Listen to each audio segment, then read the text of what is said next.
선선한 바람이 불면서 드디어 더위가 가시나는 기대감이 나오는데요. 며칠 내리는 비로 잠시 더위를 식히긴 하겠지만 기온이 쉽사리 떨어지지는 않을 전망입니다. 본격적인 가을 태풍 시즌도 시작됐는데요. 한반도에 영향은 없는지 등 자세한 날씨 소식 맹소영 웨더 커뮤니케이션즈 대표와 함께 이야기 나눠보도록 하겠습니다. 대표님 안녕하십니까? 네, 안녕하세요. 예. 자, 오늘 전국 대부분 지역의 비 소식으로 초가을 날씨를 보였는데 이제 폭염의 기세는 꺾인 겁니까? 일단 비가 오면, 근데 네. 올여름 같은 경우에는 비가 많이 왔는데도 불구하고 오히려 더위를 좀 부추기는 그런 비였는데요. 그렇죠. 확실히 예전에 이제 과거 선조들이 비가 계절의 변화를 알려준다라고 하는 이 말이 오늘은 좀 이렇게 와닿는 그런 날이 아니었나 싶습니다. 전국적으로 비가 좀 부슬부슬 내리는 시간이 좀 길었지만 총 양을 따지면은 뭐 경기 북부 지역이라든지 강원 산간 지역을 중심으로 좀 비의 양이 집중이 됐는데 네. 특히 수도권 지역을 중심으로는 한 10mm도 채 되지 않는 누적 강수량을 기록을 했고요. 뭐 산간 지역을 중심으로는 한 39mm, 그러니까 40mm에 가까운 그런 많은 양의 비는 주로 강원 산간 지역을 중심으로 내렸습니다. 그런데 워낙 이 비구름과 함께 북쪽에서 찬 공기가 내려왔기 때문에 뭐 비의 효과라기보다는 이 공기 자체가 확실히 남쪽이 아니라 좀 추운 지역에서 공기가 내려왔기 때문인데요. 특히 이제 우리 올 여름 같은 경우에는 굉장히 무더위, 그러니까 거의 뭐 폭염을 감옥에 가둬둘 정도의 수준의 그런 더위가 나타났는데 이 더위 같은 경우에는 상층을 메운 더운 공기와 중하층을 메운 더운 공기, 그러니까 한반도가 정말 이런 열돔에 갇혀 있는 상황이었습니다. 그런데 지금 이 상층과 하층에 있는 공기가 좀 분리가 된 상황이었는데 예. 그 사이를 틈타서 찬 공기가 내려오고 이제 비가 내렸기 때문에 좀 오늘은 비교적 좀 가을이다라고 느낄 정도의 그런 날씨가 좀 이어진 겁니다. 예. 중부 지방에 이어서 오늘 남부 지방에도 대부분 폭염특보가 해제됐습니다만 낮 최고 기온은 꽤나 좀 높았거든요. 맞습니다. 지난 토요일이었습니다. 8월 31일에 서울 같은 경우 그리고 인천과 서울 같은 경우에는 38일 만에 폭염특보가 해제가 됐습니다. 네네. 지난 한 7월 24일 이후에 내려졌던 폭염특보가 거의 한 달이 넘어서 해제가 된 상황이었는데요. 근데 그래도 경남이라든지 전남 지역 부근으로는 폭염주의보가 여전히 이어진 가운데 오늘 낮 기온을 좀 살펴보니까 그래도 폭염주의보를 해제시킨 지역을 중심으로는 확실히 30도 아래로 떨어졌고요. 그리고 좀 비가 오기는 했지만 그래도 공기 자체가 조금 건조한 그런 공기 안에서의 이제 비였기 때문에 습도가 여름철에 좀 푹푹 찌는 그런 더위만큼에 오르지는 않은 그런 상황이었습니다. 예. 그리고 이제 남부지방 같은 경우에는 상대적으로 좀 맑은 날씨가 이렇게 이어지다 보면은 아무리 차가운 공기가 좀 다가온다 하더라도 이제 일사의 효과까지 더해진다고 하죠. 낮에 맑은 하늘 속에 햇빛을 비추는 그런 시간이 늘어나다 보니까 아무래도 기온이 좀 높게 올랐는데 남부지방 같은 경우에는 그래 높게 오른 지역은 34도로 웃돈 지역이 경상북도 지역으로 나타났습니다. 근데 그래도 이제 밤이 되면은 좀 더 찬 공기가 내려오고 또 습도까지 이제 떨어지면서 지금 이제 조금 전 오후 5시에 일부 지역만 남겨놓고 지금 폭염주의보도 남부지방도 많은 지역이 지금 해제가 된 그런 상황입니다. 예. 이렇게 조금은 이제 날씨가 선선해졌습니다만 그럼에도 불구하고 예년보다 더운 날씨이기 때문에 9월 역시도 온열 질환을 좀 주의할 필요성이 있는 것 같은데요. 그래도 뭐 어떤 이제 푹푹 찌는 어떤 이제는 이제 폭염이라는 사실 표현보다는 그러니까 기상청에서는 폭염이라고 하는 정의 자체가 그래도 기상청에 계신 분들은 좀 학문적인 정의, 과학적으로 기준치를 만들어준 것에 대한 정의를 좀 해야 되다 보니까 그 용어라든지 이런 것들이 좀 엄격함이 있는데요. 보통은 일 최고 기온이 33도 넘는 날은 이제 폭염이라고 하지만 네. 사실 똑같이 덥다 하더라도 우리가 느껴지는 공기 안에서의 이제 체감 더위는 사실 겉으로 나타나는 날씨하고 좀 차이점이 좀 있기 때문에 오늘 뭐 남부지방 같은 경우에도 기온이 높게 올랐다 하더라도 습도가 그렇게 높은 상황이 아니기 때문에 한여름 우리가 겪었던 그런 어떤 피크점의 더위만큼 느껴지지는 않았을 겁니다. 예, 예. 그런데도 지금 이 남부지방 같은 경우에 더위가 오늘 이어진 것처럼 좀 더운 날씨가 당분간 이어지긴 하겠지만 여름철에 한여름의 어떤 폭염 수준은 아니기 때문에 어떤 뭐 온열 질환에 좀 주의라기보다는 이제 앞으로는 밤낮으로 이제 기온차가 크게 벌어지는 어떤 일교차에 따른 그런 질병에 대한 좀 주의가 좀 필요하지 않나 좀 생각이 들고요. 예, 예. 그리고 일반적으로 우리가 여름에서 가을을 맞더라도 똑같이 좀 차고 건조한 공기로 이제는 바뀐 성격의 공기가 다가온다 하더라도 앞서 말씀드린 것처럼 낮 동안에는 좀 일사 효과 때문에 낮 기온이 크게 떨어지는 어떤 감소세보다 밤에 기온이 떨어지는 감소세가 더 크면서 일교차가 크게 벌어지면서 겨울을 맞는 게 일반적인 가을의 좀 사이클이라고 보시면 될 것 같습니다. 그렇기 때문에 앞으로 다가오는 그 9월 한 한 달 동안에도 좀 낮더위는 이어진다 하더라도 밤에 좀 선선함을 느낄 정도로 기온이 크게 떨어지기 때문에 이젠 좀 일교차에 대한 주의가 좀 필요하지 않나 싶습니다. 예. 아마 이제 많은 시청자 여러분들이 관심을 가질 건 이제 9월이 됐기 때문에 그러면 완연한 가을 날씨는 우리가 언제쯤 느낄 수 있을까 이 부분일 것 같은데요. 글쎄요, 추석 전에는 가능하겠습니까? 어떻습니까? 많은 분들이 오늘도 아침에 출근길에 네. 조금 시원함을 좀 느꼈기 때문에 가을 같다라는 표현을 굉장히 그렇게 많이 이야기 쓰셨습니다. 많이 하시더라고요. 그런데 이제 앞서 말씀드렸던 우리가 명확하게 말하는 기상학적 정의라고 하는 가을이라고 하는 것은 하루 평균 기온, 일 평균 기온이 20도 아래로 떨어진 상황이 최소 9일 이상 이어졌을 때 그 시작점부터를 이제 가을이 왔다라고 얘기를 하는데요. 보통 우리가 일 평균 기온을 내는 방법은 다양할 수가 있죠. 뭐 아침 최저 기온과 낮 최고 기온을 더해서 나누기 2. 그리고 하루 1시간 동안의 기온을 모두 다 더해서 나누기 24를 해도 되겠지만 보통은 한 3시간 간격의 평균을 한 그 기온을 나누기 8을 했을 때가 가장 하루의 일평균 기온이 나오는데 네. 그 일평균기 나오는 그 시간이 오전 10시 정도입니다. 그래서 오늘 오전 10시 시간의 기온을 살펴보니 좀 비가 왔던 경기 북부 지역과 산간 지역을 중심으로는 비의 효과 때문에 20도 아래로 떨어지기는 했지만 여전히 남부지방 같은 경우에는 25도로 훌쩍 웃돌았고요. 예. 수도권 지역 같은 경우에도 25도에 살짝 못 미치는 정도의 기온이기 때문에 우리가 말하는 완연한 가을이 다가오기까지는 사실 기온적인 측면에서는 좀 오래 걸릴 겁니다. 그런데 보통은 일반적으로 한 8월 중순부터 기온이 내림세를 보이기 시작을 하면서 추석이 역시 추석이구나라고 어르신들이 말씀을 하시는 것처럼 추석 때는 좀 완연한 가을의 형태가 나타나기 마련이거든요. 근데 올해 같은 경우에는 기상청이 장기 기상 전망을 통해서도 평년과 비슷하거나 높을 확률을 거의 8, 90%로 굉장히 높게 본 상황이고요. 그리고 올해 같은 경우에는 이제 라니냐라고 해서 북서태평양, 우리나라에 좀 더 가까운 곳에 위치한 바다 온도가 굉장히 뜨거운 그런 상황입니다. 그렇기 때문에 이 바다에서 공급되는 열기로 인해서 보통 여름철에 영향을 많이 줬던 이제 북태평양 고기압이라는 표현 이제 많이 들어보셨을 텐데요. 예. 이 북태평양 고기압의 세력이 쉽게 약화되지가 않는다라고 하면 9월 달까지도 그러니까 폭염 수준이라는 더위라기보다는 이제 9월 뭐 추석 때쯤 나타나야 될 정도의 날씨보다는 좀 기온이 높은 상태가 유지될 가능성이 굉장히 높습니다. 예, 알겠습니다. 자, 태풍 이야기를 해보겠습니다. 제10호 태풍 산산이 일본에 큰 피해를 남기고 소멸을 했습니다. 글쎄요, 일본에서도 태풍이 자주 발생함에도 불구하고 이번 태풍은 특히나 더 피해가 컸던 것 같거든요. 물론 이제 태풍은 이제 우리나라 기준으로는 5가지 등급으로 그 강도를 구분을 합니다. 네. 중심에서 얼마나 강한 바람이 부느냐에 따라서 약한 태풍, 중간 강도다, 강하다, 매우 강하다, 초강력이다. 그러니까 최근 들어서는 굉장히 강한 태풍이 나타나면서 2020년부터는 초강력 태풍을 신설하기도 했습니다. 예. 하지만 동시에 그쯤에서 약하다라는 태풍의 표현을 붙이지 않을 정도로 아무래도 그 강도 안에서 약할 경우에는 좀 태풍의 위력이나 이런 것들을 하향 평가하는 기준이 좀 있거든요. 지난번 9호 태풍의 종다리가 좀 그러지 않았나 싶었는데 사실 이번에 산산 같은 경우에는 일본 열도에 다가오기 직전까지는 매우 강한 세력을 유지했습니다. 예. 그 속도가 거의 성인 여성의 걸음 수준의 시속 3km로 이동하는 상태가 한 3일 정도 유지가 됐다라고 하는 것은 거의 그 고수온 해역에서 머무르면서 있었기 때문에 매우 강한 세력으로까지 이제 힘을 확장할 수 있었고요. 그리고 일본 열도에 상륙하고 난 다음에는 세력이 약해졌습니다. 보통 이제 태풍 같은 경우에는 바다에서 에너지를 얻기 때문에 육상에 상륙하게 되면은 에너지원 공급이 끊기 때문에 약해지기 마련이거든요. 그래서 그 육상에 상륙을 했었을 때 중에서 약한 단계까지 굉장히 낮아졌거든요. 근데 그럼에도 불구하고 이렇게 태풍의 위력을 보였다라고 하는 것은 저는 이제 그래도 하나의 교훈이 약한 태풍이어도 우리가 무시하면 안 된다라는 것도 있지만 예. 약한데도 굉장히 빨리 지나갔다라고 하면 비교적 이번과 같은 피해를 주지 않았을 텐데 문제는 태풍이 이제 저위도에서 올라올 때 중위도 같은 경우에는 태풍을 끌어줘야 되는 그 도와주는 그 세력들이 좀 있어야 되거든요.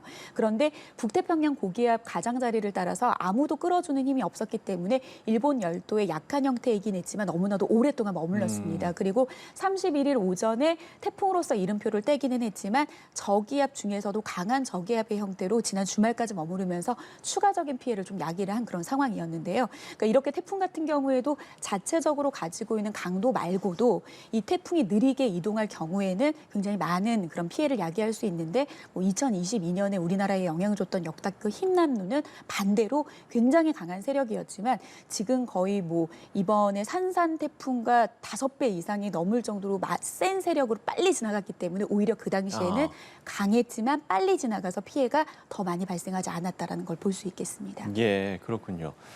11호 태풍 야기도 필리핀 해상에서 발생을 했습니다. 이렇게 지금 태풍이 연이어서 발생을 하고 있는데 보통 이제 우리가 생각하는 거는 태풍이 8월에 많이 생기지 않나 이렇게 좀 생각을 하잖아요. 이 부분이 맞는 겁니까?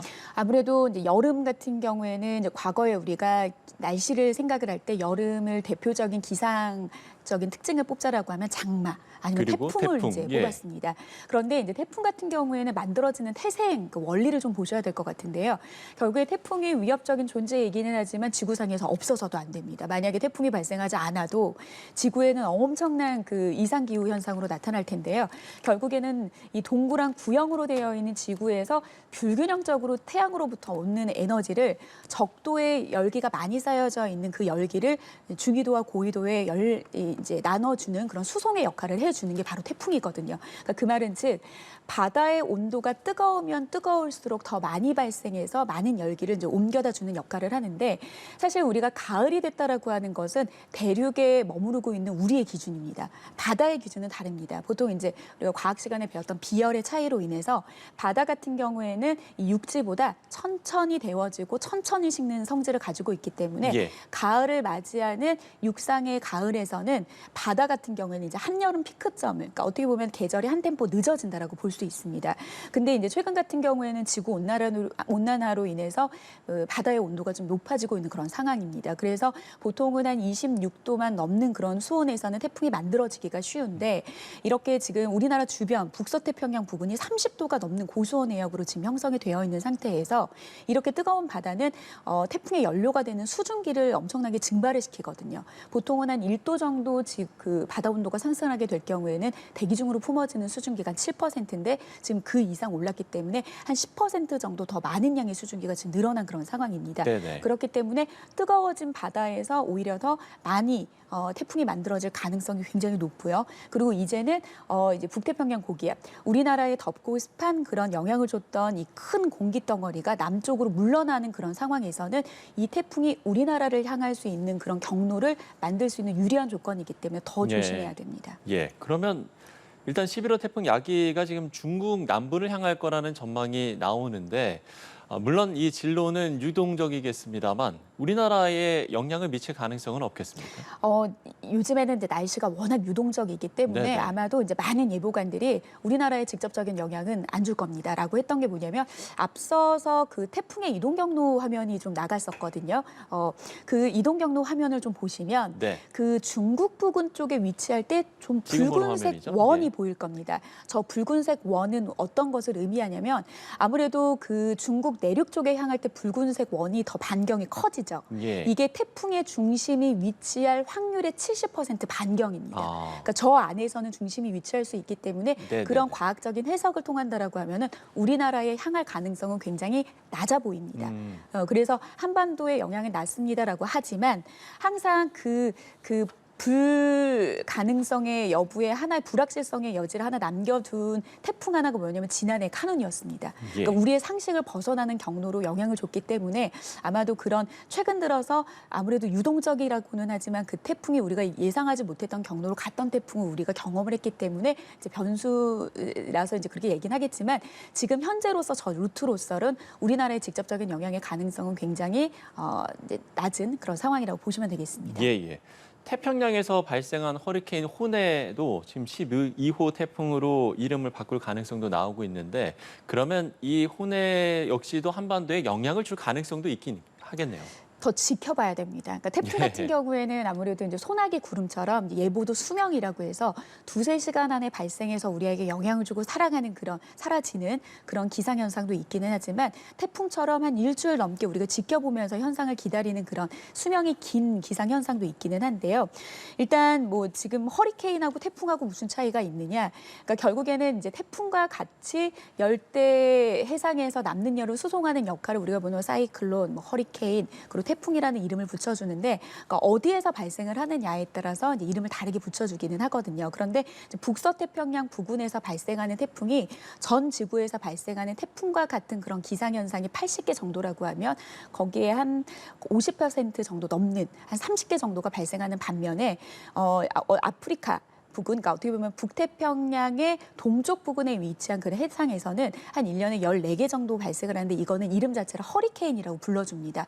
보통은 허리케인은 북태평양 동쪽 부근에서 발생해서 사라지기 마련인데 예. 이렇게 동경 180도를 넘게 되면은 이제 태풍으로서의 이제 역할을 다하기 때문에 지금 허리케인이냐 태풍이냐라고 하는 그런 이제 혼해를 가지고서 이제 집중적으로 좀 우리가 좀 관심을 갖게 되는데요. 지금 이제 혼해 같은 경우에는 동경 180도 선을 넘는 그 선의 문제인 거지 아직까지 우리나라 거리도 멀고 더 분석해야 될 자료를 통해서 우리나라의 영향 여부를 좀 봐야 되기 때문에 예. 워낙 유동적인 태풍의 진로는 좀 계속해서 살펴봐야 될 것 같습니다. 예. 앞서도 이제 저희가 8월에 태풍이 많이 발생하지 않냐 이제 이 질문을 드려보면서 여름 태풍 이야기를 했습니다만 최근 들어서는 지구가 온난화되고 있고 그렇기 때문에 가을 태풍이 더 많이 발생하는 것 같다라는 생각도 들거든요. 이 부분에 대해서도 맞는지 짚어주신다면요. 과거 30년의 평년값이라고 하면은 네. 기상청에서는 1991년부터 2020년까지의 30년 동안 발생했던 태풍에 대한 분석을 하게 됩니다. 그래서 보통 30년치의 그 기준값으로 태풍을 보게 되면은 8월 달에 5.6개, 그리고 9월 달에 5.1개, 10월 달에 3.5개. 그러니까 확실히 전체 발생하는 태풍의 개수는 8월, 9월, 10월 순으로 발생을 합니다. 그리고 이거는 이제 그 북서태평양 부근에서 발생하는 태풍의 전체 개수를 말하고요. 이 중에서 우리나라에 영향을 주는 태풍을 봤을 때도 과거 30년 동안에는 8월 달에는 1.2개. 그리고 9월 달에는 0.8개, 10월 달에는 0.1개. 그러니까 확실히 가을 들어서 조금 줄어들게 되고 8월 달에 과거에는 영향을 많이 줬던 게 사실이었습니다. 그런데 기간을 좀 더 좁혀서 최근 10년 동안의 태풍이 발생했던 통계를 다시 한번 환산을 해보니 8월 달에는 5.1개. 9월 달에는 5.3개. 그러니까 최근 10년 동안에는 확실히 9월 달에 태풍 자체가 많이 발생을 했고요. 우리나라에 영향을 주는 태풍이 8월 달에는 1.3개고 9월 달에는 1개 정도여서 여전히 8월 달에 많은 영향을 줬다라고는 하지만 과거 30년 동안의 통계와 최근 10년 동안의 통계 9월 달만 가지고 비교를 했을 때 과거는 0.8개 영향을 줬던 태풍이 9월 달에는 이제는 1개 정도로 지금 9월 태풍과 10월 태풍이 늘어나고 있던 추세라는 거를 우리가 간과해서는 좀 안 되는 그런 상황이고요. 앞서 말씀드린 것처럼 우리는 가을을 맞이했지만 바다는 태풍의 최고조의 어떤 그 세력과 강한 강도를 만들 수 있을 만한 한여름인 상황인데다가 우리나라에 다가올 수 있을 만한 태풍의 길목이 열려지고요. 그리고 이제 가을 같은 경우 지금 찬 공기를 맞이하니까 우리가 기분이 좋잖아요. 그런데 태풍은 덥고 습한 공기인데 지금 우리나라를 지배하고 있는 정반대의 공기인 차고 건조한 공기와 만났을 때는 또다시 대기 불안정으로 인해서 태풍 자체가 가지고 있는 강도와 다르게 우리나라에 접근을 했을 때 더 불안정이 야기되기 때문에 더 강한 강도로 우리나라에 영향을 줄 수 있다라는 부분들도 좀 놓쳐서는 안 될 그런 상황입니다. 그렇군요. 자, 그렇기 때문에 점점 강력해지는 가을 태풍, 우리가 어떻게 대비할 것인가 이 부분도 짚어봐야 할 것 같은데요. 어떻게 대비를 하면 좋겠습니까? 날씨 같은 경우에는 우리에게 미리 알려줬던 그 정보가 100% 잘 맞으면 너무 좋겠죠. 우산을 챙겨 나왔는데도 비가 오지 않아서 이 우산을 그냥 내가 거추장스럽게 들고 다니는 거를 좋아하는 사람은 아무도 없을 겁니다. 그런데 지금 결국에는 지구온난화로 인해서 예보가 힘들어지고 있다는 사실은 우리가 인정해야 되는 불편한 진실이라고 보셔야 될 것 같은데요. 네. 특히 태풍 같은 경우에는 지구 온난화로 인해서 예측이 불안정해지고 좀 그 변동성이 많아졌다라는 거를 떠나서 태풍 자체는 굉장히 유연성이 굉장히 큽니다. 유동성이 큰 어떤 기상 현상이기 때문에 태풍이 지금 오고 있는 그리고 지금은 이제 태풍의 씨앗이라고 해서 열대 그 요란이 계속해서 북서태평양 부근에서 만들어지고 사라지기를 반복을 하면서 각 나라마다 예측하는 자료들이 너무나도 지금 이제 불확실합니다. 지금 뭐 이제 12호 태풍 이야기도 나오고 있기는 한데 12호 태풍, 그 태풍은 발생하고 난다, 그러니까 이름이 있다라고 하는 걸 10년 뒤에 태풍 이름도 붙여질 수는 있거든요. 그러니까 이미 140개의 이름을 만들어 놓은 상태에서 만들어지는 이름을 붙여주는 그런 형태이기 때문에 12호 태풍과 13호 태풍 이야기를 먼저 해버리게 되면 사람들은 일단은 두려워하게 됩니다.